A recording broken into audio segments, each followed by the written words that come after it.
आप देख रहे हैं श्री हरि कृपा आश्रम चैनल। संस्थापक स्वामी श्री हरि चैतन्य पुरी जी महाराज।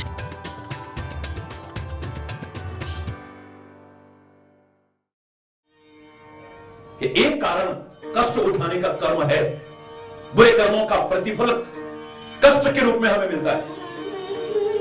लेकिन किसी को कष्ट उठाते देख करके मैं एकदम ये कह दूं कि इसने अवश्य कोई बुरे कर्म किए होंगे, तो मेरे अल्पज्ञता का परिचय होगा, मेरी अज्ञानता का परिचय होगा, मेरी अधूरी जानकारी का परिचय होगा। मैंने जो लोगों के जीवन को देखा, कष्ट उठाने वाले लोगों के जीवन को देखा है, मुझे 3 श्रेणियों में विभक्त करना पड़ रहा है। एक व्यक्ति वो है जो बुरे कर्म करता है, जिसके कारण कष्ट उठाता है। लेकिन कुछ मैंने ऐसे भी कष्ट उठाते देखे हैं जिन्होंने कोई बुरे कर्म नहीं किए, पर लोगों को सुख कैसे मिल जाए इसके लिए रात दिन कष्ट उठाते हैं।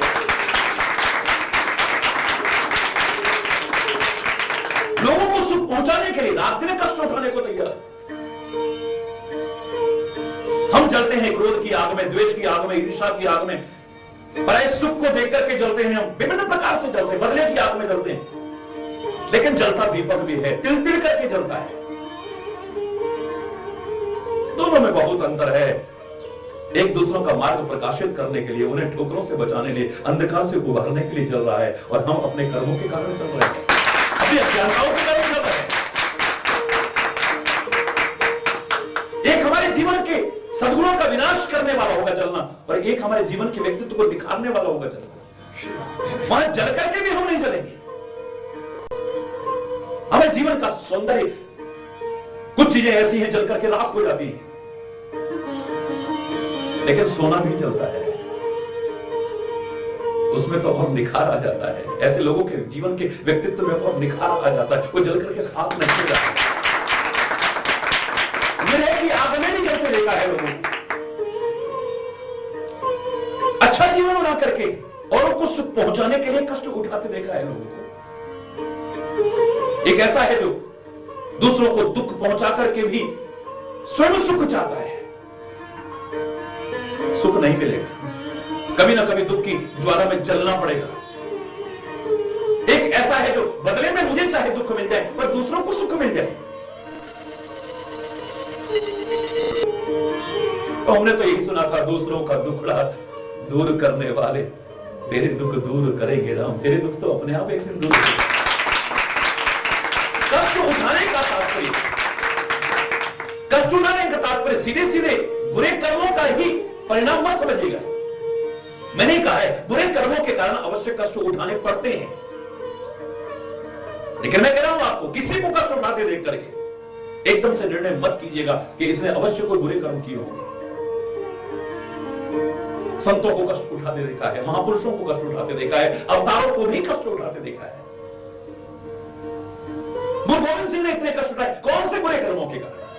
गुरु तेग बहादुर ने इतने कष्ट उठाए, कौन से बुरे कर्मों के कारण? महावीर स्वामी महात्मा बुद्ध इतने कष्ट उठा रहे हैं, कौन से बुरे कर्मों के कारण? बड़े बड़े संत महापुरुषों ने इतने कष्ट उठाए, कौन से बुरे कर्म का? शहीदों ने इतने कष्ट उठाए, कौन से बुरे कर्मों के कारण? आपको सुख मिल जाए इसके लिए रात दिन कष्ट उठा रहे, तो दूसरी श्रेणी में मैं उन्हें रखने की कोशिश कर रहा हूं। एक बुरे कर्मों के कारण कष्ट उठाते हैं, दूसरा किसी को सुख पहुंचाने के लिए कष्ट उठाते हैं, और तीसरा जो मुझे नजर आया, अपने व्यक्तित्व को निखारने के लिए कष्ट उठाते हैं, जीवन में कुछ पाने के लिए, कुछ बनने के लिए कष्ट उठाते हैं। जिसके लिए एक शायर ने कहा है, मिटा दे अपनी हस्ती को अगर कुछ मर्तबा चाहे, कि दाना खाक में मिलकर गुलो गुलजार होता है। अगर तू जीवन में कुछ बनना चाहता है तो उसके लिए तेरे को कष्ट भी उठाने पड़ेंगे, उनसे बच करके तू आगे नहीं चल सकता है। और उन दुखों में अगर तू घबरा गया, कुछ नहीं बन पाएगा, कुछ नहीं पा सकेगा, तो इतिहास के पन्नों में सिमट करके रह जाएगा, स्वर्णिम अक्षरों में तेरा नाम नहीं लिखा जाएगा कभी। आज इन महापुरुषों को अगर मात्र एक स्थान का सम्राट नहीं, जन जन के हृदय का सम्राट भी कह दिया जाए, तो इसीलिए कहा जाता है इन्होंने कष्ट उठाए हैं, अपने व्यक्तित्व के निखारने के लिए कष्ट उठाए, कुछ पाने के लिए, बनने के लिए कष्ट उठाए, और दूसरों को सुख पहुंचाने के लिए कष्ट उठाए। अपने बुरे कर्मों के कारण इन्होंने कष्ट नहीं उठाए।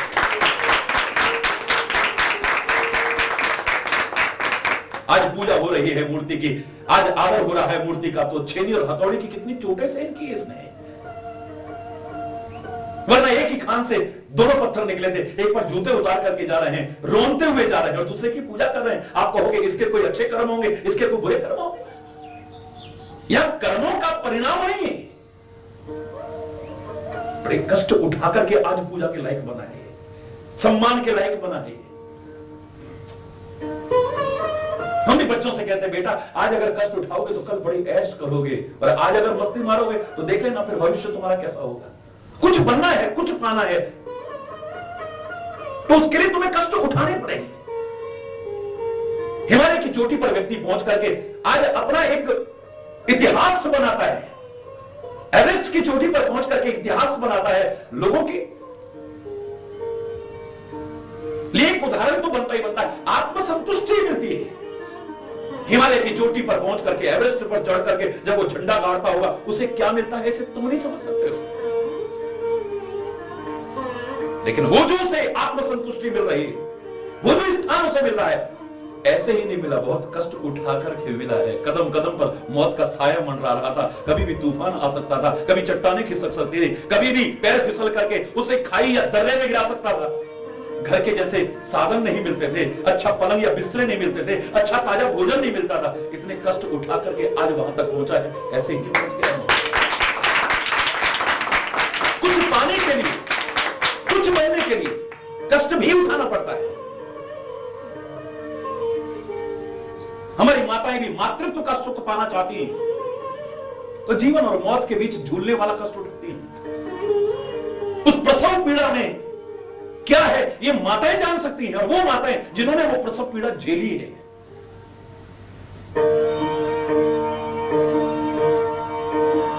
क्या उसमें वेदना है, क्या पीड़ा है, असह्य जीवन तक जाने की नौबत आ जाती है।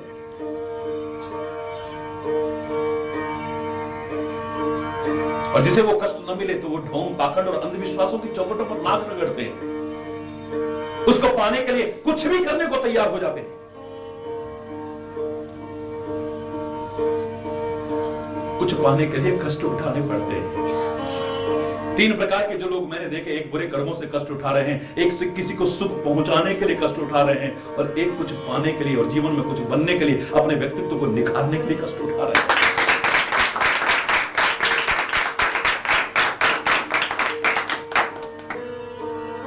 श्री राम को हम उस श्रेणी में नहीं ले सकते हैं कि कष्ट उठा रहे हैं तो इन्होंने भी कोई, निषाद का विषाद तभी दूर होगा। कर्मों का फल अवश्य मिलता है, लेकिन हर सामने की घटना को देख करके आप कर्मों को बीच में आड़े नहीं ला सकते हैं। 6 अध्याय में वो गीता श्री कृष्ण कर्म के बारे में कहते हैं, यहां एक ही चौपाई में इतना सार रूप में कह दिया है। कितनी विस्तृत व्याख्या कर लो, आज इतने दिनों से सुन रहे हैं। काहू न को सुख दुख करदाता,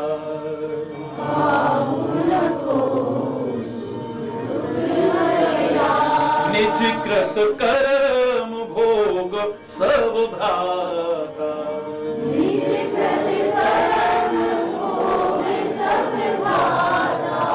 सब अपने अपने कर्मों का फल भोगते हैं। हे भैया, ये इसलिए कहा है यहां पर कि तुम कैकेयी को दोष मत दो। पहला मैंने आपसे कहा कि आपके घर की बात बाहर का कोई तीसरा व्यक्ति उसमें दखलंदाजी करे, इसे पसंद मत करो। आपकी मां का अगर कोई अनादर कर रहा है, लक्ष्मण जी कह रहे हैं कि नहीं, तरीके से सही, लेकिन उसकी बात को काटो आप। दूसरे को क्या अधिकार है, हमारे घर में कैकेयी ने क्या किया, दशरथ ने क्या किया, फलाने ने किया, आप इस चक्कर में मत पड़ो।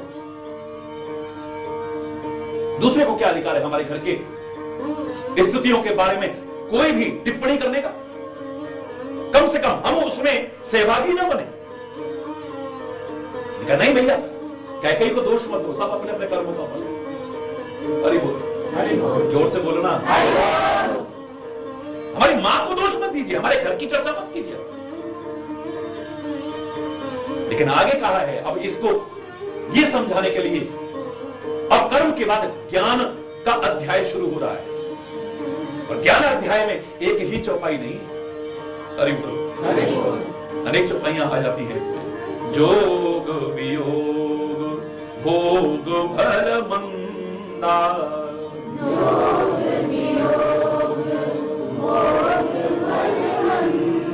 हित अनहित मध्यम भ्रम फंदा।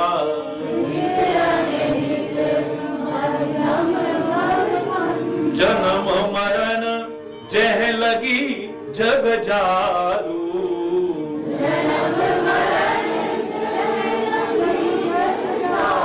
संपत्ति विपत्ति कर्म और कारू।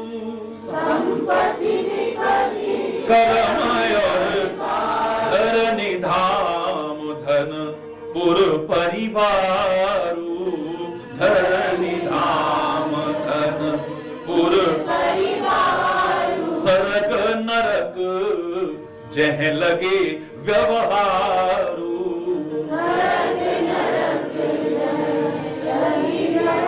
देखिए सुनिए गुनिए मन माही। गुनिए मोह मूल परमार्थ नाई। विस्तृत व्याख्या आप सुन चुके हैं इसकी। हल्का सा इशारा करो। इस ज्ञान का सार यही है जो हमारे उपनिषदों का सार तत्व है। ब्रह्म सत्यम जगन मिथ्या, ये ब्रह्म ही सत्य है, बाकी संसार सब मिथ्या है।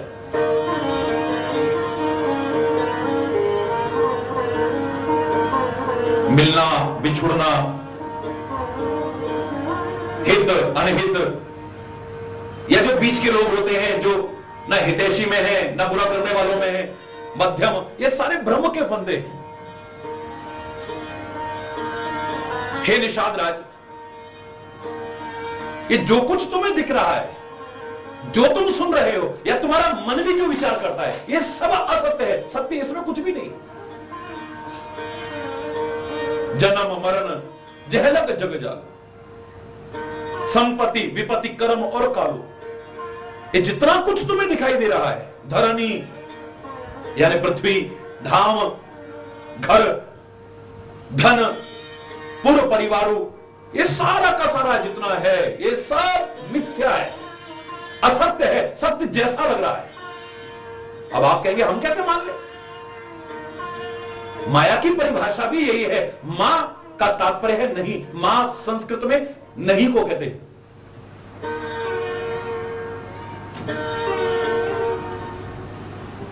है नहीं लेकिन भाषित हो रहा है। जो असत्य है लेकिन सत्य जैसा लग रहा है, उसी को माया कहते हैं। माया कुछ और नहीं, ये है कुछ नहीं, लेकिन आपको जो लग रहा है सत्य जैसा, आप कहेंगे हम कैसे मान लें? अपनी आंखों से देख रहे हो और हमें ये सब प्रभावित करता है। जन्म प्रभावित करता है, मृत्यु प्रभावित करती है, विवाह प्रभावित कराता है, संतान की उत्पत्ति प्रभावित करती है, लाभ प्रभावित करता है, हानि प्रभावित करती है, संपत्ति विपत्ति हमें क्या प्रभावित नहीं करता है? हम कैसे इसे असत्य मान ले? मानने लगोगे अगर ज्ञान का प्रकाश हो गया तो सिनेमा घर के अंदर बिल्कुल अंधेरा छा जाता है और कोई सत्ता अपना काम करती है जिसके प्रभाव के कारण असत्य भी सत्य जैसा लगने लगता है। हमें कोई नाचता हुआ नजर आता है, कोई खेलता हुआ नजर आता है, कोई कूदता फांदता नजर आता है, कोई किसी को बचाता हुआ नजर आ रहा है, कोई किसी का मर्डर करता हुआ नजर आ रहा है। कोई दृश्य हमें हंसाता है, कोई दृश्य हमें रुला भी देता है, कोई हमारे अंदर वीर रस की जागृति करा देता है।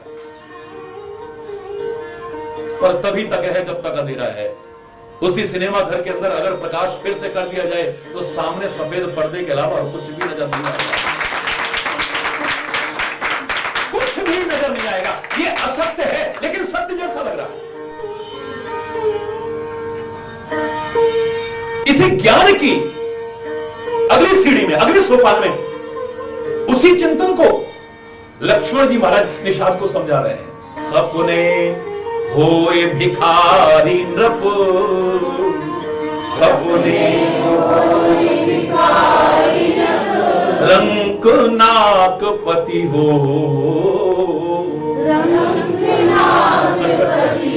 जागे लाभ न हानि कछु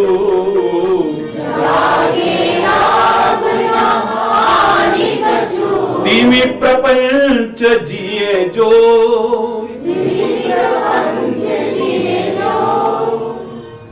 जंगल में आ गए हैं श्री राम, वनवास में कष्ट उठा रहे हैं श्री राम, पेड़ के नीचे लेटे हैं श्री राम, कुशा के आसन पर लेटे हैं श्री राम। इसी का तो उत्तर दे रहे हैं ना लक्ष्मण जी महाराज। सपने में कोई राजा भिखारी हो जाए और सपने में कोई रंक नाकपति यानी स्वर्ग का अधिपति बन जाए, इंद्र का पद मिल जाए उसे, पर वो खुशी और गम तभी तक है जब तक व्यक्ति सोया हुआ है। जैसे ही जागेगा उसका सारा का सारा दुख और सारी की सारी खुशी समाप्त हो जाएगी। जगने पर ना कुछ लाभ है ना कुछ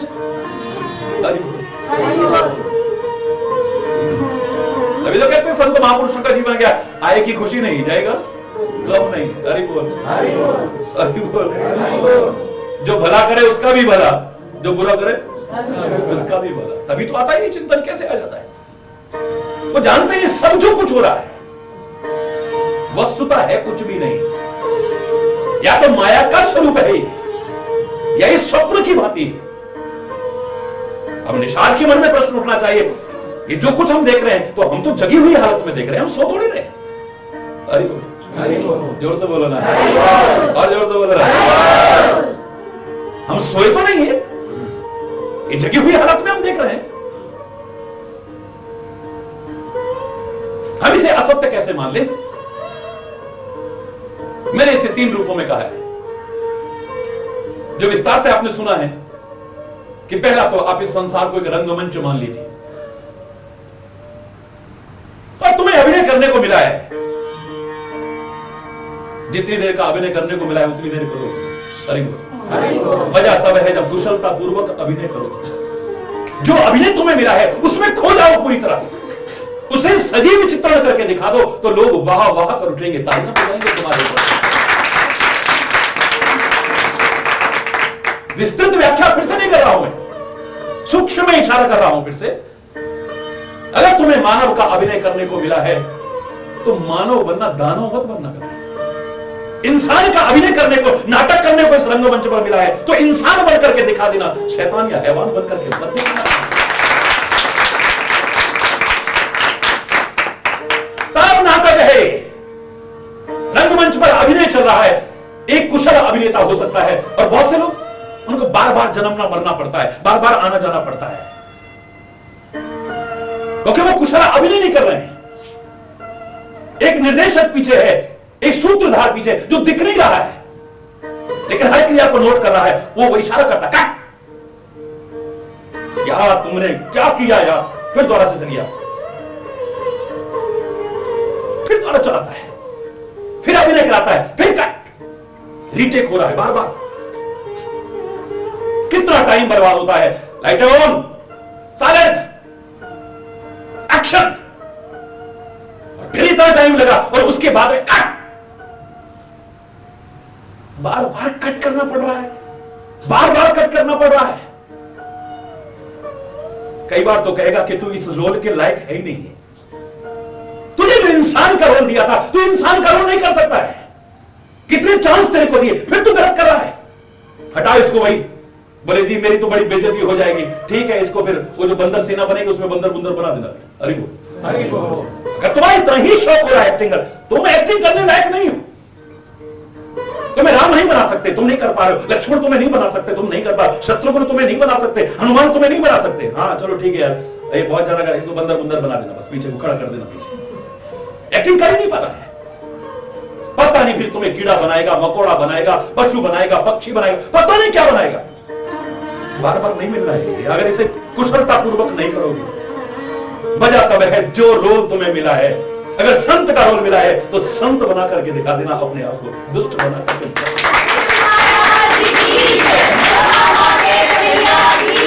कभी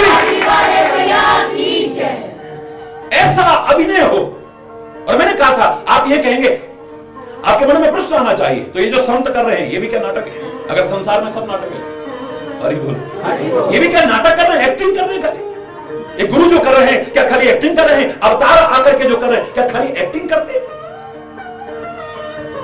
एक्टिंग करते से लगते हैं पर एक्टिंग नहीं करते हैं। क्यों? मैंने आपसे कहा था, एक को मंच पर अभिनय करना है, एक मंच पर अभिनय करने लायक बनाता है, उसे डायरेक्टर कहते हैं। वो भी कई बार एक्टिंग करके दिखाता है, लेकिन एक्टिंग करना उसका उद्देश्य नहीं है। आपको एक्टिंग करना सिखाना उसका उद्देश्य है। तुम कैसे मानोगे? संत जो कर रहा है, गुरु जो कर रहा है, अवतार आकर के जो कर रहे हैं, वो एक्टिंग करते से नजर आते हैं, लेकिन आपको सिखाने के लिए राम मानव बन करके आते हैं। ये दिखाते हैं कि मानव को कैसे जीना चाहिए, कैसे तुम्हें मानव की एक्टिंग करनी चाहिए। संत गुरु महापुरुष आकर के आपको सिखाते हैं, वो निर्देशक हैं आपके। उनको आप एक्टर नहीं कह सकते हो, क्या कहोगे उसको? निर्देशक कहोगे, डायरेक्टर कहोगे। वो डायरेक्शन दे रहे हैं हमें, दिशा निर्देशन दे रहे हैं हमें कि आपको इस तरह से करना है, आपको इस तरह से करना है। बाकी है सब नाटक। हरि बोल। दूसरा चिंतन मैंने आपको दिया है, बिल्कुल इन्हीं महापुरुषों के चिंतन के आधार पर ये संसार सब सपना है। जितना कुछ आपको नजर आ रहा है, तो फिर आप कहोगे सपना तो सो करके देखा जाता है, जगी हुई हालत में तो नहीं देखा जाता है। आपको लग रहा है कि आप जगे, लेकिन आप सब सोए हैं। पर कितना हो सकता है उस रात्रि में, ना सही मोह रूपी रात्रि में सारा संसार सोया हुआ है। लक्ष्मण जी महाराज कह रहे हैं, हे विशाल, तुम्हारे मन में ये प्रश्न आएगा, उससे पहले उत्तर दे देता हूं कि मोह निशा सब सोवनिहारा,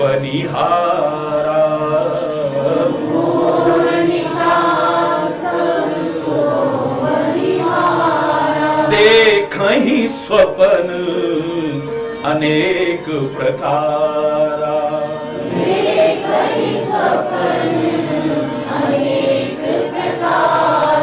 मोह रूपी रात्रि में सब सोए हैं।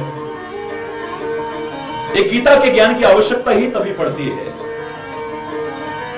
अर्जुन भी मोह रात्रि में सोया था, लेकिन मजा तब है अर्जुन ने उसे ध्यान से सुना, मनन किया, जीवन में उतारा, तो अंत में क्या उठा है? नष्टो मोह स्मृति लब्ध्वा। मेरा मोह नष्ट हो चुका है केशव, मेरी स्मृति जागृत हो चुकी है। अब मैं अपने कर्तव्य पथ पर आरूढ़ होने के लिए तैयार हूं, आप मुझे ले चलो। फिर कोई किसी प्रकार का गम नहीं है। क्या होगा? सामने पितामह है, उनको तीर लग गया, मर जाएंगे, हाय फलाना ये हो जाएगा, फलाना ये हो जाएगा। अरे जो होना है होएगा। हरि बोल। तो अपने कर्तव्य का ठीक से निर्वाह करना। ये सब मृत्यु के ग्रास हैं, सब मृत्यु के ग्रास हैं। कृष्ण ने यही कहा, तुझे तो अपना कर्तव्य करना है, तो अपने कर्तव्य का ठीक से पालन कर। इस समय युद्ध है तो युद्ध कर। पता नहीं कितनी बार ये तेरे माता पिता बने, कितनी बार तू इनका माता पिता बना। हरि बोल। लेकिन वर्तमान में जो तेरा उत्तरदायित्व है, तू उसका ठीक से निर्वाह कर। तेरे को याद नहीं रहता फर्क कितना है। अच्छा है, वैसे तो भूल जाता है। आज जो हमारी बेटी बनी है, हो सकता है पिछली बार हमारी पत्नी रही हो। हम दुविधा में पड़ जाएंगे, इसके साथ क्या व्यवहार करें हम? अगर वो स्मृति रही हमारी, क्या स्थिति होगी हमारी? आज जो हमारा बच्चा बना है, हो सकता है हमारा पिता रहा हो पहले, क्या व्यवहार करेंगे उसके साथ में? क्या प्रकृति की व्यवस्था है, या आप पिछले जन्म की व्यवस्था को भूल जाते हो? ये सब लेन देन चल रहे हैं यहां पर। गर्भ में बच्चा आया है, अभी उसके साथ आपका इस वर्ष इस जन्म का क्या संबंध है? लेकिन आते ही आपके लाखों रुपए खर्च करा गया और उसके बाद दुनिया से चला भी गया। कई बार ऐसी घटनाएं जब सुनता हूं तो मेरे को बड़ा दुख भी होता है, लेकिन साथ में ये कहता हूं आप विचार कीजिए।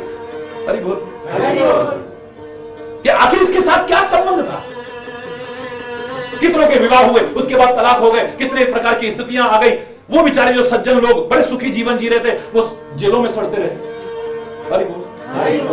और बच्ची जो अच्छी भली सुखी परिवार में बस रही थी, वो और दुखी हो गई। ये सब लेन देन है कहीं। हरि बोल। हमने भी ऐसे कौन से कर्म किए हैं जिनकी वजह से जंगलों में भटक गए, जिनकी वजह से इतनी सुख सुविधाओं का परित्याग करके आज जंगल में पेड़ों के नीचे कुशा और पत्तों के आसन पर सो रहे हैं? क्या इन्होंने भी कोई बुरे कर्म करे होंगे? इसका प्यार शंका आते ही खत्म हो सकता है, इसकी भक्ति और श्रद्धा में परिवर्तन आ सकता है।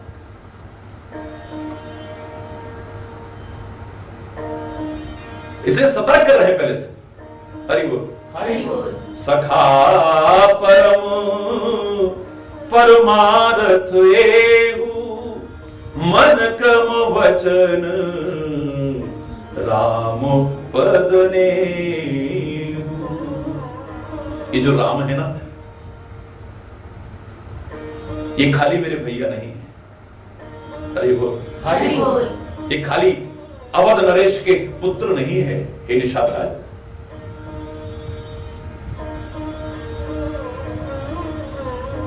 ये खाली राजकुमार नहीं। एक पहले तो यह समझ लेना कि राम है कौन। तेरे मन में जो कभी शंका आने लगेगी तो वो निर्मूल हो जाएगी। राम ब्रह्म परमारथ रूपा। राम ब्रह्म है, ये वही परम सत्ता है जो सारी सृष्टि का नियंत्रण करती है। ये साकार रूप में मानव बनकर के मानवों को सिखाने के लिए आए अवश्य है ये, लेकिन ये कोई मानव नहीं है। मानवों को सिखाने के लिए कि कैसे मानव बनकर के जीना चाहिए, सच्चा इंसान कैसे बनना चाहिए, कैसे मर्यादित जीवन जीना चाहिए, कैसे माता पिता की आज्ञा पालन करनी चाहिए, कैसे माता पिता की सेवा करनी चाहिए, कैसे भाइयों से प्यार करना चाहिए, कैसे धर्म के लिए समर्पित रहना चाहिए, अधर्म के विनाश के लिए सहयोग कैसे देना चाहिए, समाज के ठुकराए लोगों को, शबरी निषाद आदि को कैसे गले से लगाना चाहिए, ये सिखाने के लिए अवश्य आए हैं। क्योंकि मानवों को सिखा सकता है कोई तो मानव बनकर के सिखा सकता है, भगवान बनकर के नहीं सिखा सकता है। कोई भी कह देगा अरे तुम तो भगवान हो, तुम्हें क्या पता दुनिया में कैसे कैसे रहना पड़ता है। एक बच्चे को सिखाने के लिए बच्चा बनना पड़ता है। पहले गोदी में लेकर के हम अपने स्तर के ज्ञान की बातें नहीं करते, उसको यही करते मैं। हमारा स्टैंडर्ड नहीं है। उसको सिखाने के लिए हमें उसके स्तर पर उतरना पड़ता है। बच्चे को सिखाने के लिए बच्चा बनना पड़ता है। स्कूल में विद्यार्थी को सिखाने के लिए अध्यापक चाहे होगा एमए पीएचडी, लेकिन पहली क्लास में पढ़ा रहा है तो उसके स्तर पर उतरना पड़ता है उसे। उसका लहजा भी वही होता है, का से कब, जैसे बच्चा बोल रहा है। गुरु भी शिष्य को सिखाए तो उसके स्तर पर उतर करके सिखाए। संत समाज को सिखाना चाहे तो उनके स्तर पर उतर करके सिखाए। भगवान भी अगर मानवों को सिखाना चाहे तो मानव के स्तर पर उतर करके तब सिखाता है। यूनिक मानव आप जिसको भी सिखाना चाहते हैं आप उसके स्तर पर उतर करके तब बात कीजिए, बड़े बनकर के बात मत कीजिए। तो ये सिखाने के लिए आए हैं जरूर, लेकिन ये कोई मानव नहीं है। राम ब्रह्म परमारथ रूपा। मैंने तुमसे कहा कि सखा परम परमार्थ एहु, मन क्रम वचन राम पद नेहु। तो परम परमार्थ रूप ब्रह्म, ये परमात्मा श्री राम ही है। ये इन्हें तो मानव मत समझो और मानव की तरह दुख सुख से प्रभावित होता हुआ मत समझो। योग में वियोग में, हानि में लाभ में, जीवन में मृत्यु में, यश में अपयश में प्रभावित होने वाला मत समझो इन्हें। राम ब्रह्म परमार्थ रूपा, अभिगत अलख अनादि अनूपा। ये अभिगत है।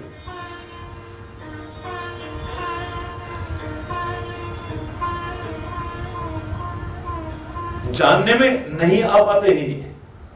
वेदों ने भी कितना वर्णन किया पर अंत में जाकर के यही कह देते हैं नेति नेति न इति न इति न इति। नहीं जान पाए इसे। कितना ध्यान लगाया ऋषि मुनियों ने, वो नहीं जान पाए। कितनी योग साधनाएं की, वो इन्हें नहीं जान पाए। तो हम और आप क्या जानेंगे? हाँ, ये कृपा करके जना दे तो कोई भी जान सकता है, फिर कोई मुश्किल नहीं। यही कृपा करके अपने आप को जना दे, अपने आप को प्रकट कर दे तो हम जान सकते हैं, वरना इन्हें जानना विधि हरि शंभु नचावन हारे, जग पेखन तुम देख नहीं हारे, तेऊ न जान ही मर्म तुम्हारा, और तुम ही को जान नहीं आ रहा। ब्रह्मा विष्णु महेश जो सारी सृष्टि को नचा रहे हैं, तेऊ न जान ही मर्म तुम्हारा, वो नहीं जानते तुम्हारे मर्म को, और तुम्हें को जान नहीं आ रहा। और तुम्हें कौन जान सकता है? हाँ, एक जान सकता है, सोई जाने जे देह जनाई, जिसे आप कृपा करके अपने बारे में जना दें, वो आपको जान सकता है, वरना किसी की सामर्थ्य नहीं। आप ही कृपा करके वो दिव्य नेत्र अर्जुन को दे तो आपका विराट रूप देख सकता है। गुरु कृपा करके संजय को दिव्य नेत्र दे दे तो वो देख सकता है, पहचान सकता है आपको। वरना तो कोई माया भी कहता रहेगा, कोई गंवार ग्वाला कहता रहेगा, कोई कुछ कहता रहेगा, कोई कुछ कहता रहेगा। तुम्हें जानना इतना सरल, तुम अविगत हो, विगत नहीं हो, अविगत हो। जो जानने में ना आए उसे अविगत कहते हैं। अलग जिसे हम देख नहीं सकते, अपनी तरफ से हम देख रहे हैं, सामने ये दिख रहा है, लेकिन हम नहीं देख पा रहे, हमारे पास वो नजर ही नहीं है। इन चमड़े की आंखों से चमड़ा ही दिख रहा है, जिसे कभी दुख में देखते हैं, कभी सुख में देखते हैं, कभी योग में, कभी वियोग में प्रभावित होते हुए देखते हैं, और हमारी बुद्धि भ्रमित हो जाती है। कागभूषुंडी ने तो 27 बार राम का अवतार देखा था, लेकिन इस बार जब अयोध्या में राम के अवतार के बाद दर्शन करने गया, बाल लीलाओं का आनंद लेने गया, तो उसकी बुद्धि भ्रमित हो गई थी। उसके मन में यही आया था कि आवत निकट तो हंस ही प्रभु, भाजत रुदन कराए। मैं जब पास में आता हूं, मुझे देख करके बड़े खुश हो जाते हैं। मैं जब जाने लगता हूं तो श्री राम रोने लगते हैं। योग में, वियोग में, हानि में, लाभ में, यश में, अपयश में, अनुकूलता में, प्रतिकूलता में तो एक मानव प्रभावित होता है, परमात्मा नहीं प्रभावित होता। कहूं योग वियोग न जाके, उसका योग वियोग है ही कहां? कभी वियोग हो सकता है? किससे वियोग हो सकता है बताइए? हमसे वियोग हो जाएगा? कभी हमसे दूर हो सकता है? ये दुनिया के माता पिता हमसे दूर हो सकते हैं, ना हो भगवान करे। दुनिया के भाई बांधव हमसे दूर हो सकते हैं, दुनिया के पति पत्नी हमसे दूर हो सकते हैं, कोई भी संबंध दूर हो सकता है, लेकिन एक वही है जो हमसे कभी दूर नहीं हो सकता है, हमेशा हमारे साथ रहता है। इस शरीर में हमारे साथ है, अगर ये शरीर नहीं भी रहेगा तो उसका साथ रहेगा। अगर उसे सर्वव्यापक कहते हैं, सृष्टि के कण कण में कहते हैं, राख हो गया हमारा शरीर, तो क्या उस राख में नहीं रूप बदला है खाली? वो कहां नहीं है? अब उस पर घास जमाई है तो क्या उसमें नहीं है? उसे जल में डाल दिया गया है तो क्या उसमें नहीं है? अब उसे गाय भैंस खा गई घास को, या पानी को लोग पी गए, तो क्या वहां नहीं है? वो कहां नहीं है? हम इसीलिए नष्ट नहीं होते क्योंकि परमात्मा का साथ हमारे साथ रहता है, हमारा रूप बदलता है, हम नष्ट नहीं होते। एक बीज है, अब पौधे का रूप हो गया है, अब एक वृक्ष का रूप हो गया है, अब एक फूल का रूप हो गया है, अब फल का रूप हो गया है, अब अन्न का रूप हो गया है, फिर वो भोजन का रूप हो गया है, फिर गंदगी का रूप हो गया है, फिर खाद का रूप हो गया है। रूप बदल रहा है खाली, और कुछ नहीं, नष्ट कुछ नहीं होता है, समाप्त तो कुछ भी नहीं होता है। अब यही है, पहले कली था, पहले हल्का सा होता, फिर कली हुआ, फिर फूल हो गया, अब फूल के बाद में ये पूरा खिलेगा, झड़ जाएगा, मुरझा जाएगा, इसका रस निकाल लेंगे, रूप बदल जाएगा इसका। इत्र का रूप बन सकता है, गुलाब जल का रूप बन सकता है, रूप बदलता रहेगा इसका, ये नष्ट नहीं होता कभी। इसीलिए नष्ट नहीं होता क्योंकि सृष्टि के कण कण में वही परमात्मा ही तो समाया हुआ है, इसलिए हम उसे समझ ही नहीं पा रहे हैं ठीक से, देखने की दृष्टि नहीं है हमारे पास। अर्जुन भी कह देता है कि हे परमात्मा, अपना वो रूप मुझे दिखाओ ना। इन नेत्रों से, हे प्रिय सखा अर्जुन, इन नेत्रों से वो दिव्य रूप नहीं दिखाई देता है। इन चमड़े की आंखों से चमड़ा ही दिख रहा है, जिसे कौरव सेना भी देख रही है, दुर्योधन भी देख रहा है, धृतराष्ट्र भी देख रहा है, दुशासन भी देख रहा है, ये सारे दुष्ट लोग भी देख रहे हैं, लेकिन कोई मुझे नहीं पहचान पा रहा है। दिव्य स्वरूप को तो दिव्य नेत्रों से ही देख सकते हो। तो मैं कहां जाऊं जब जीवन रथ की बागडोर आपको सौंप दी है हे केशव, तो मैं उस दिव्य नेत्रों को पाने के लिए कहां जाऊं? जब समर्पण कर दिया है तो कृष्ण ही कहते हैं दिव्यम ददामि ते चक्षु पश्यमे। हे प्रिय सखा अर्जुन, अब मैं ही कृपा करके दिव्य नेत्र देता हूं और दिव्य नेत्रों से तू मेरे दिव्य स्वरूप को देखने की कोशिश कर, वरना उसे देख पाना, उसे समझ पाना इतना सरल नहीं है। हरि बोल। अभिगत बोल, अलख अनादि अनूपा, अनादि है, उसका कोई आदि, शुभारंभ उसका कब हुआ कौन जानता है? हमारी जन्म तिथि पता लग सकती है, राम रूप में जन्म तिथि पता लग सकती है, कृष्ण रूप में, लेकिन वो जो परमात्मा है वो कब पैदा हुआ, उसका आदि कब हुआ, कौन सी डेट है उसकी? ये सृष्टि नहीं थी तब भी वो था, उसके संकल्प से सृष्टि प्रारंभ हुई और ये सृष्टि नहीं रहेगी तो भी वो रहेगा। हरि बोल। प्रलय का वो दृश्य जो दिखाया और बटपत्र पर अंगूठा चूसते हुए बालकृष्ण को जो दिखाया, यहां पर यही दिखाया कि सृष्टि के प्रारंभ से पहले भी मैं था और सृष्टि नहीं रहेगी तब भी मैं रहूंगा, मैं कभी नष्ट नहीं होता। अंत इसका होता है, इसका आदि होता है, जिसका आदि है उसी का तो अंत होगा, इसलिए मेरा कोई अंत नहीं है। मैं हमेशा रहता हूं, समय समय पर रूप बदल करके आता रहता हूं, जब जैसी आवश्यकता पड़ती है तब आता रहता हूं। तो परमात्मा ही नहीं करे, लक्ष्मण भी उसी भेद को समझाने की कोशिश कर रहा है। तुम्हारे मन में शंका इसलिए आएगी तो मानव रूप में इन्हें कष्ट उठाते देखोगे, वृक्ष की छाया में कुशा और पत्तों के आसन पर सोते हुए देखोगे, उस राज्य के वैभव को छोड़ करके तुम सोचोगे पता नहीं कौन से कर्म करे हैं जिसके बदले में कष्ट उठाते।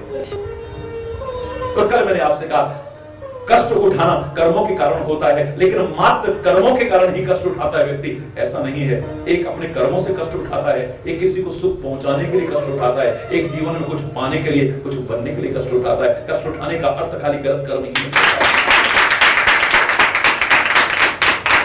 एक व्यक्ति कुछ बनना चाहता है, कुछ पाना चाहता है, अपने जीवन के व्यक्तित्व को निखारना चाहता है, तो वो भी कष्ट उठाता है।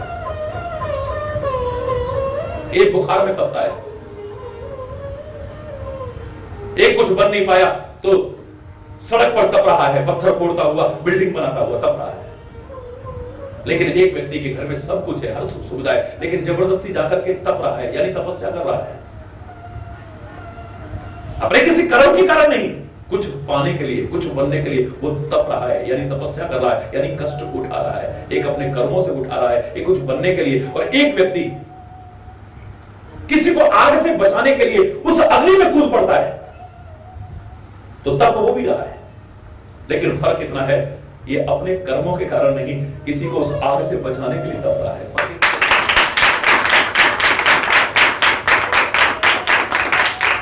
राम के बारे में शंका तभी आएगी जब तुम राम को नहीं समझ पाओगे। इन अवतारों के बारे में शंका तभी आएगी क्योंकि तुम उन्हें समझ नहीं पाते हो, जान नहीं पाते हो, और जानोगे भी कैसे? अविगत अलख अनादि अनूपा, वो जो न जानने में आ सके ऐसा वो है, अविगत है, जो देखा ना जा सके इन आंखों के द्वारा, ऐसा है वो, जिसका कभी अंत नहीं होता है। इसलिए नहीं होता क्योंकि उसका आदि नहीं है, वो अनादि है, ऐसा है वो। और संसार में किससे उपमा दी जाए उसकी? कहने को हम कहते रहे ये उसके जैसा, ये उसके जैसा, ये उसके जैसा, लेकिन वो अपने जैसा खुद है, उसके जैसा संसार में है, अनूप है, इसकी कोई उपमा नहीं दी जा सकती। अपनी बुद्धि से हम उपमाएं दे देते हैं, उसके गुणों की उपमाएं दे देते हैं, उसकी उपमाएं दे देते हैं। ये कैसा कृपा करता है, कितनी कृपा करता है? कृपा सिंधु है, अरे सिंधु की सीमा है, फिर भी हमारी बुद्धि में इतनी बड़ी सागर की मर्यादा दिख रही है, हम उसे सागर जैसा कह देते हैं। कृपा का सिंधु है तू। लेकिन सागर की सीमा है वो तो असीम है, उसकी तो कोई सीमा नहीं है। सागर के आगे भी कुछ है, लेकिन उसकी कृपा के आगे कुछ है ही। प्यार का सागर है तू, तेरी एक बूंद के प्यासे हम, क्योंकि हमारे दिमाग में सबसे बड़ा सागर होता है, हम उसे सबसे बड़ा सागर जैसा कह देते हैं। जो हम देखते हैं अपनी बुद्धि के अनुसार, अपनी आंखों से, उतने कहते हैं, लेकिन वो तो ऐसा है जो खाली इन आंखों से नहीं देखा जा सकता, इस बुद्धि से खाली नहीं जाना जा सकता है। उसकी कृपा हो जाए तो जा।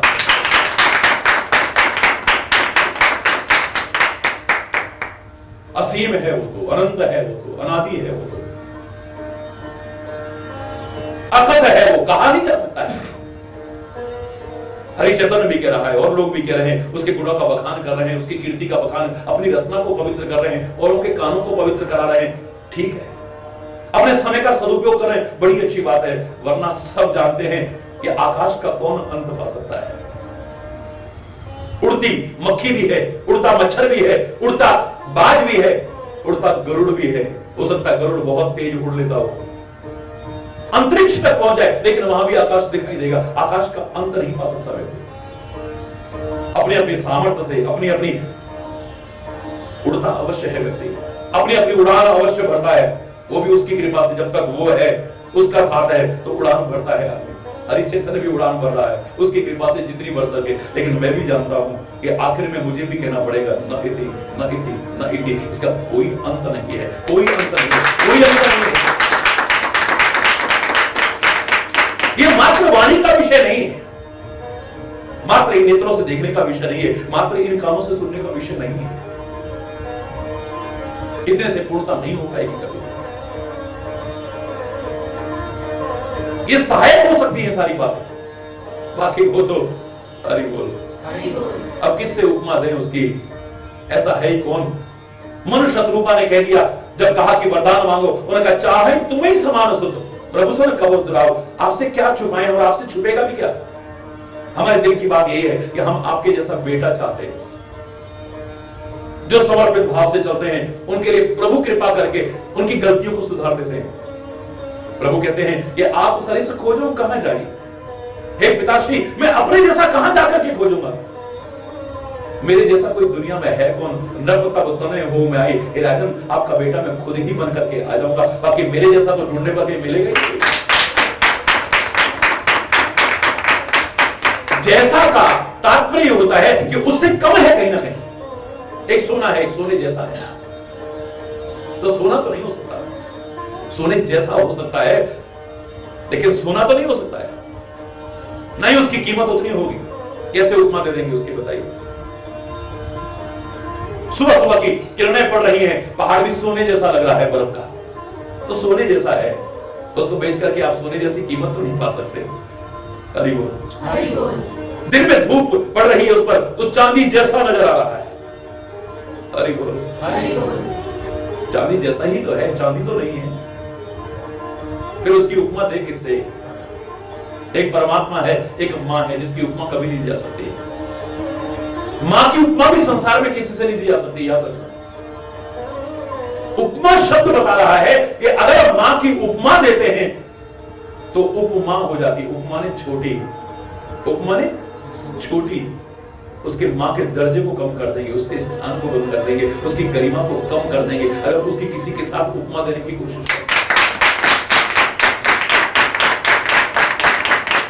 अध्यक्ष है, एक उपाध्यक्ष है, तो उससे छोटा होता है। एक राष्ट्रपति है, एक उपराष्ट्रपति है, उससे छोटा होता है। एक प्रधानमंत्री है, एक उप प्रधानमंत्री, उपमा ने छोटा। हे मां, अगर तेरी उपमा किसी से हमने दी तो तू उपमा यानी छोटी मां हो जाएगी, तो संसार में सबसे बड़ी किससे। मां की उपमा किसी से नहीं दी जा सकती है, ऐसे ही परमात्मा की उपमा किसी से, वो तो मां की भी मां है। किससे उपमा दें उसकी, किससे तुलना करें उसकी। अविगत अलख अनादि अनूपा, अविगत अलख अनादि अनूपा। कोई उपमा नहीं दिया, अनुपम है। हरि बोल। सकल विकार रहित गत भेदा, रहित गत भेदा, कह नित नेति निरूपहि वेदा, कह नित नेति निरूपहि। हर प्रकार के विकारों से रहित है। ये जो राम है ये ब्रह्म है, परमार्थ रूप है, ये स्वार्थ रूप नहीं है। ये अविगत है, ये अलग है, ये अनादि है, ये अनूप है। सकल विकार रहित है, कोई विकार नहीं है। गत भेदा, भेद से रहित है, कोई भेद नहीं है, किसी प्रकार का भेद नहीं है इनके मन में। व्यवहार में कभी कभी भेद करते से नजर आते, लेकिन भेद नहीं है। वो भेद नहीं करते, तुम अपने कर्मों से भेद कराते हो। उन्होंने कहा समदर्शी, यद्यपि वो समदर्शी, यद्यपि सम नहीं राग न रोषु, तदपि करे सम विषम विहारा, फिर भी विषम और विषम व्यवहार करते। किस लिए करते हैं? बोले भगत अभगत हृदय अनुसार, आपके हृदय में कितनी भक्ति है, कितना प्यार है, कितनी भावनाएं हैं, उसके अनुसार आपको मिलता है, कम या ज्यादा, वरना वो किसी से भेदभाव नहीं करते। तुम्हारे मन में कहीं ना कहीं कोई विकार है, वो विकार रहित है। तुम्हारे मन में कहीं ना कहीं भेद है, इसलिए तुम्हें भेद मिल रहा है, भेद लग रहा है। अंगद रो रहा है, मेरा तो पिता भी आपको समर्पित कर गया था, आपको मेरी बाहों पकड़ा गया था, अब आप मुझे मत छोड़िए। बोले तुम प्रभु गुरु भी तुम माता, जाऊं कहां तक पर चल जाकर। लेकिन श्री राम कहते जाओ, राम कहते जाओ। रो रहा है, बिलख रहा है और कहता मेरे तो अब सब आप हैं। लेकिन हनुमान ने तो एक बार भी नहीं कहा। श्री राम खुद कहते हैं सुग्रीव से कि हनुमान को कुछ समय मेरे पास छोड़ जाओ, इसको मेरी सेवा का अवसर मिल जाए। एक रो रहा है, उससे कह रहे तुम जाओ। एक कुछ नहीं कह रहा, उसे अपने पास रख रहे हैं। हरि बोल। अवश्य इसके मन में कहीं ना कहीं एक भावना है कि मैं राजा का बेटा हूं, मैं फलाने का बेटा हूं, मैं युवराज हूं। तो ठीक है, फिर जाओ तुम राज्य में युवराज बनकर के रहो ना वहां पर। हनुमान के मन में, उसके मन में खाली सेवा भावना है। वो तो सारी सृष्टि का माता पिता शंकर है, वो जगत पिता शंकर है। वो तो आया ही दुनिया में कुछ बनने के लिए नहीं, बस खाली सेवक बनने के लिए। सेवा का मौका मिल जाए मुझे, और मुझे कुछ नहीं चाहिए बदले में। और ऐसे को परमात्मा उसके हृदय के भाव जान करके सेवा का मौका न दे, वो तो खुद कह करके सेवा का मौका देने को तैयार हो जाएगा।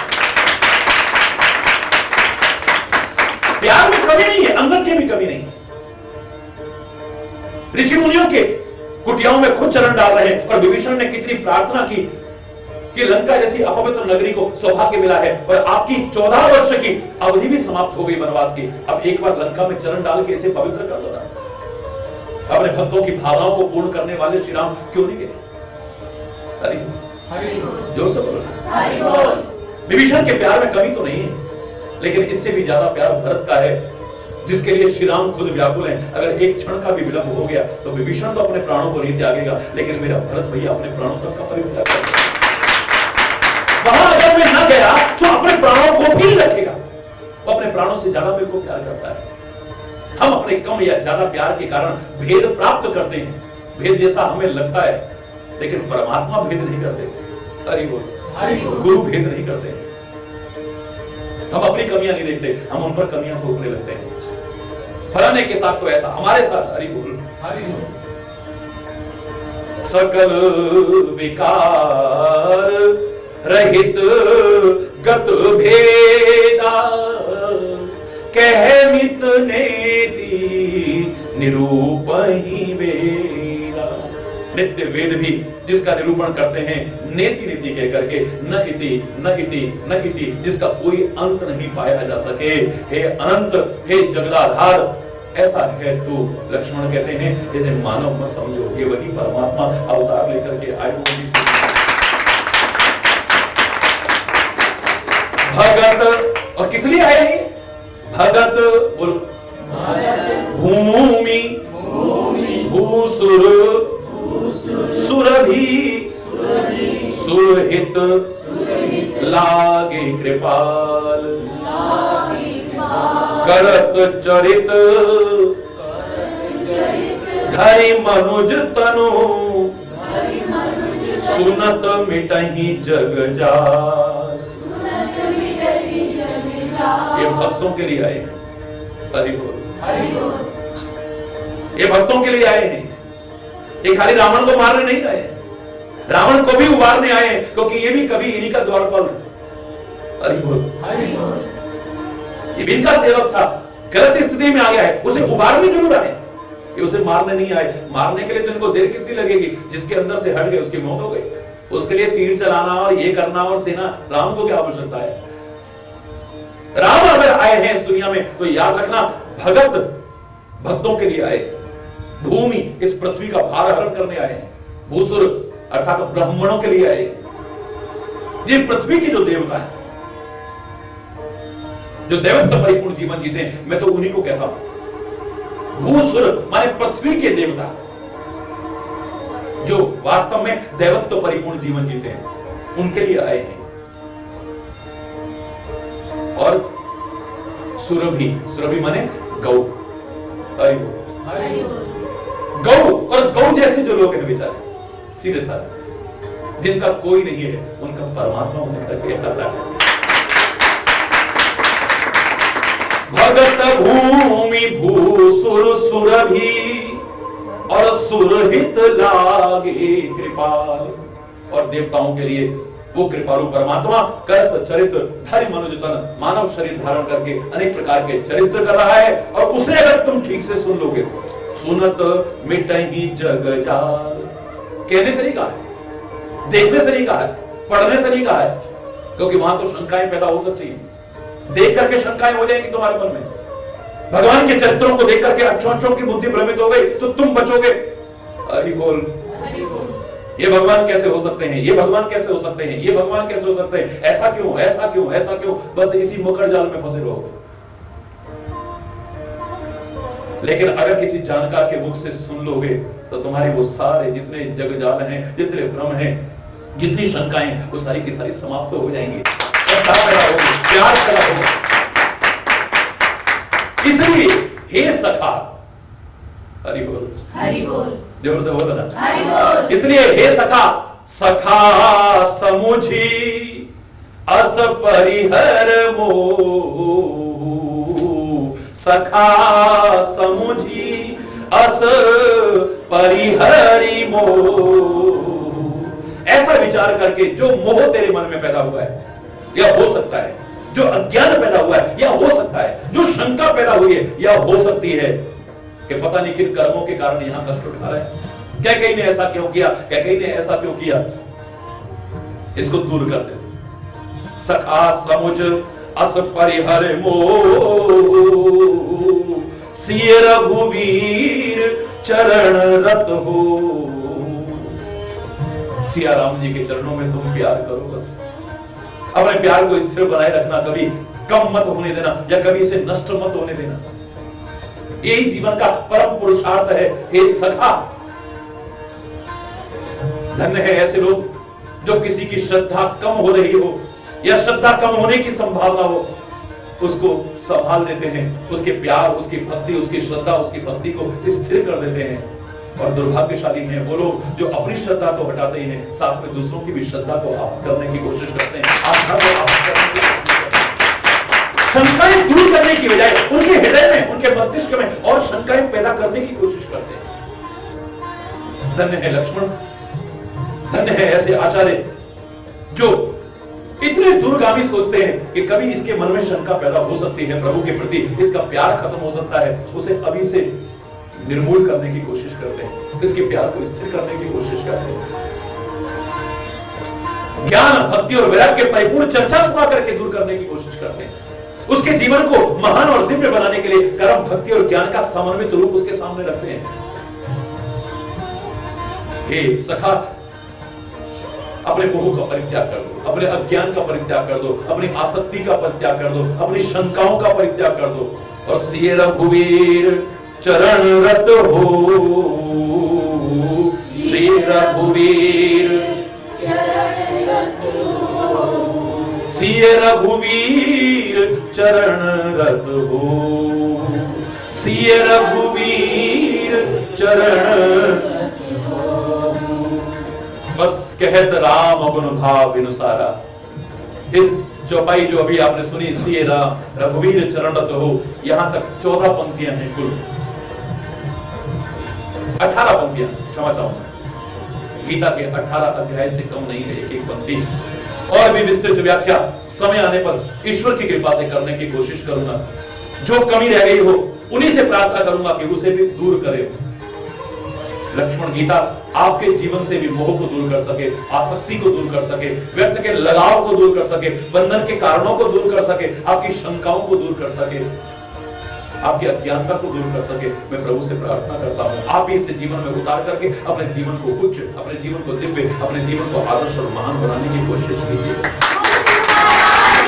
परमात्मा के कहत राम गुण भाव बिनु सारा। बिनु सारा का तात्पर्य होता है सुबह हो गई, और मैं कहता हूं जब जागो तभी सुबह है। हम सोए लोगों को जब जगा दिया जाए तभी हमारी सुबह है। यहाँ पर तो उस रात में सुबह हुई होगी, लेकिन इस ज्ञान को सुन करके जीवन में अपना करके हमारे जीवन में ज्ञान का प्रकाश न हो जाए, सूर्य उदय न हो जाए और प्रातः काल न हो जाए, ऐसा हो नहीं सकता। कहत राम गुण भाभिनु सारा, कहत राम गुण भाभिनु सारा, जागे जग मंगल सुखदारा, जागे जग मंगल सुख। फिर तुम्हें कहना नहीं पड़ेगा जागो मोहन प्यारे जागो। अरे तुम तो जग जाओ, जागे जग मंगल सुखदारा। संसार का मंगल करने वाले, सुख के देने वाले परमात्मा तो खुद जग जाएंगे। वो सोए का है, वो खुद जग जाए।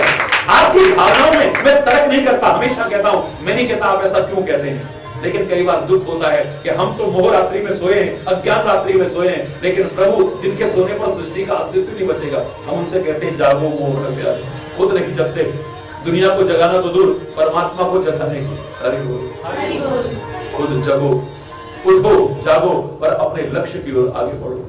परमात्मा के प्रति अनुराग, परमात्मा से मन वचन कर्म से प्रेम और अपने कर्तव्य का पालन, ज्ञान पूर्वक कर्म करना, विचार पूर्वक कर्म करना, विवेक पूर्वक कर्म करना, इससे बड़ा परम पुरुषार्थ आपके जीवन का क्या होगा। इसे अपने जीवन में अपना करके अपने जीवन को धन्य धन्य करने की कोशिश करो, कृतकृत्य करने की कोशिश। निषाद राज का नाम गुह निषाद राज है। गुह का तात्पर्य होता है अंधकार। गुह से ही गुफा शब्द बना है। गुह का तात्पर्य होता है अंधकार, इसी से गुहा शब्द, और गुहा का ही अपभ्रंश गुफा है। और गु माने होता है अंधकार। इसका अंधकार दूर हो गया है, अज्ञान का अंधकार दूर हो गया है। इन वचनों को सुन करके, लक्ष्मण गीता को सुन करके बिनु सारा यानी प्रातः काल हो गई है, यानी ज्ञान का प्रकाश हो गया है, आपके जीवन में भी हो जाए। मैं प्रभु से ही प्रार्थना करता हूं, आप भी इसे अपने जीवन में अपनाने की प्रभु से प्रार्थना करते हुए कोशिश कीजिएगा। अपने जीवन को धन्य धन्य कृतकृत्य करने की कोशिश कीजिएगा, सार्थक करने की कोशिश कीजिएगा, और हो जाए आपका जीवन सार्थक।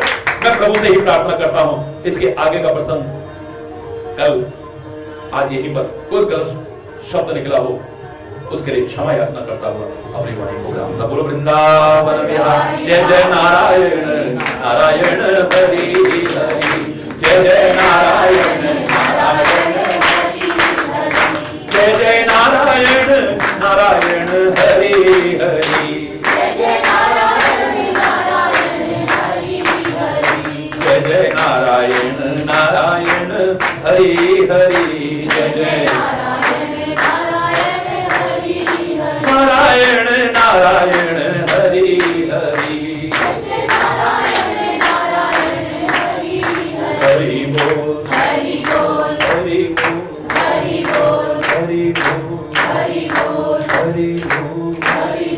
गुरु वृंदावन बिहारी लाल की धर्म की अधर्म का प्राणियों में विश्व का गौ माता की भारत माता की गंगा माता की संत समाज की भारत की देवियों की भक्त समाज की